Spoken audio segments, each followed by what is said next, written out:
भक्त सतत लक्ष्मी जी को प्रार्थना करता रहता कि कृपा हो जाए, कृपा हो जाए। था तो वो शिव भक्त, शक्ति भक्त, और खूब खूब प्रार्थना की मुझ पर कृपा हो जाए माँ लक्ष्मी की और मुझे पैसे मिल जाएं। माँ पार्वती और शिव जी एक शाम को उस जगह से निकल रहे थे जहां ये भक्त प्रार्थना करता था। माँ पार्वती ने शिव जी से कहा कि आपका भक्त बड़ा सरल है, बड़ा प्यारा है, खूब प्रार्थना भी कर रहा है, फिर आप उसको कृपा करके क्यों नहीं दंड दे देते हैं। शिव जी ने कहा कि देखो प्रिय, ऐसा है कि कुछ चीजें समय के पहले नहीं होती।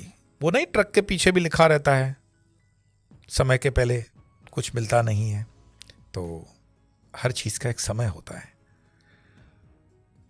शिव जी ने कहा कि इसका समय नहीं है। पार्वती जी ने कहा ऐसा कौन सा समय है जो आपके हाथ में नहीं हो सकता? आप चाहें तो समय को बदल देते हैं, कालों के काल है, महाकाल है।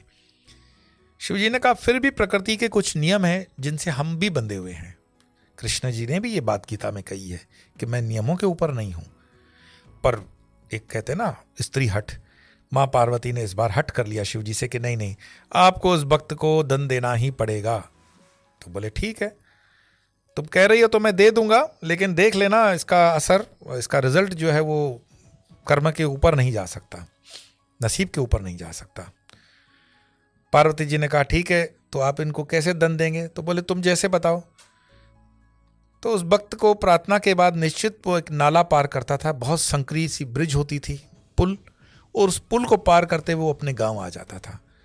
तो माँ पार्वती शिव जी को कहती हैं ऐसा कर लो, एक धन से भरा हुआ घड़ा आप इस पुल के बीचों बीच रख दो, ताकि वो जब उस कोने से आएगा तो दिखेगा उसको घड़ा उठा लेगा, उसका जीवन बदल जाएगा। बोले ठीक है, तुम कहती हो तो मैं कर लेता हूं। शिव जी ने कहे अनुसार बीचों बीच सोने का घड़ा भरकर मोहरों से रख दिया। अब यहां देखिए समय की जो बात थी, वो समय की बात भक्त पर कैसे लगती है।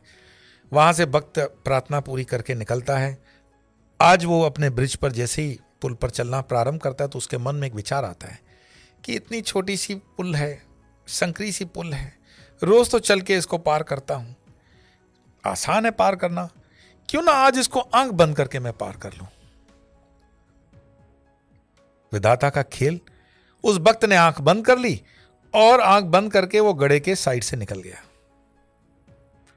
पार्वती जी ने कहा कि ये आपने जानबूझकर उसकी आंख बंद करवाई। शिव जी ने कहा देखो मेरा इसमें कहीं कोई लेना देना नहीं है, निर्णय पूरा भक्त का है, चलना भक्त का है, पहुंचना भक्त का है। तुमने कहा घड़ा रख दो, मैंने रख दिया। पार्वती जी ने फिर शिव जी से पूछा तो उसका क्या इलाज नहीं है कोई? इलाज ये है कि आप अपने कर्मों में कर्मशील रह करके कर्म करते रहें। नमस्कार, नमो नारायण।